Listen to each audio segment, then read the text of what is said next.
can you give a quick synopsis of what you think is better and easier for kids nowadays who are getting into this career path, and what works against them?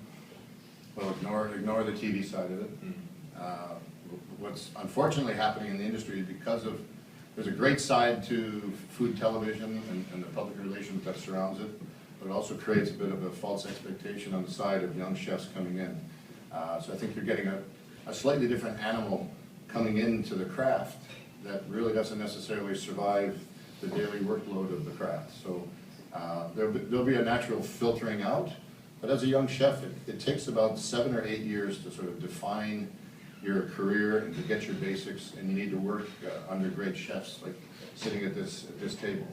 And that's the best thing you can do, is sort of be blind to it, not worry about staging everywhere in the world, but so connect with a David Hawksworth, stay in his kitchen for 4 years until you know it from front to back, and then venture out on the street, and you'll be able to walk in any operation and you'll be able to tear it apart, understand exactly what they're doing.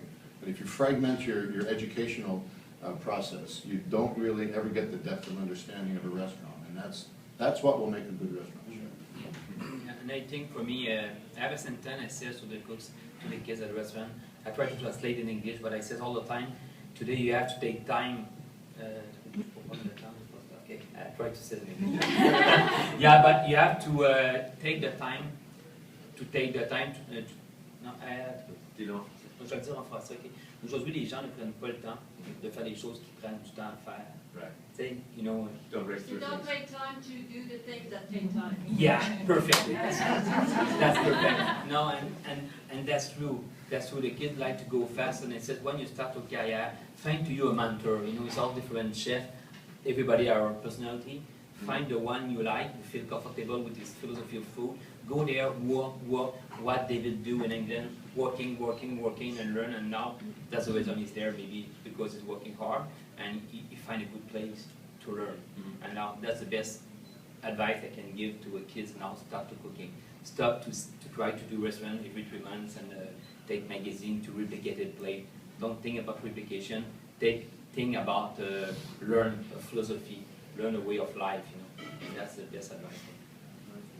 From my point of view, I would always say, you know, you work for 10 months or 11 months, save your money, go traveling for a month, go and broaden your horizons that way. Because traveling is one of the most important ways to learn new things. It A, gives you experience, B, it builds tolerances.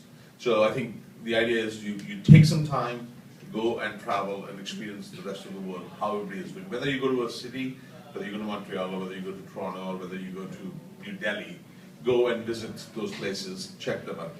The question about, the answer about the kids coming out of school, I'll always say, you need the foundation. So you go to great schools like PICA or BCC or any of those places, you learn, but then you spend the next 10, 12 years honing your skills under great chefs and under great mentors who will teach you. And then you can venture out whether you want to do it. To do it every 6 months is very choppy, and you end up not really learning anything. So you need to spend 2 to 3 years, do all the stations, do the garde manger, do the entremets, do the saucier, do all of those, and then walk away from it. And biggest thing I'll tell all those young chefs, never burn your bridges. Never leave a position in a bad way. You can disagree with the chef and may not like the chef, but do not ever burn your bridges down. If you burn that bridge down, chances are, in our industry, it's a spiral effect. You'll never get that job that you really want in a thing. So never ever burn your bridges down. Even if you cordially have to leave, okay, things happen, but never should you do that. Do you want to answer? Yeah, I think the advice would be getting into a kitchen that is reputable, obviously, and as busy as it possibly can. So you're constantly, you're going through working on foundations, but it's doing the repetition, getting better and better. If you're a breakfast cook for 6 months in the early days, I guarantee you 15 years later you will be an authority on how to make a hollandaise. Yeah. And by not, putting yourself into a situation like that, being a breakfast cook, for example, know, the Food Network or cookbooks aren't going to give you those innate skills.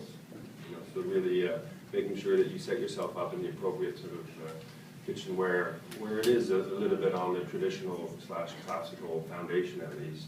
And when you have those foundations, the classics, that's where you can really become very creative. You know,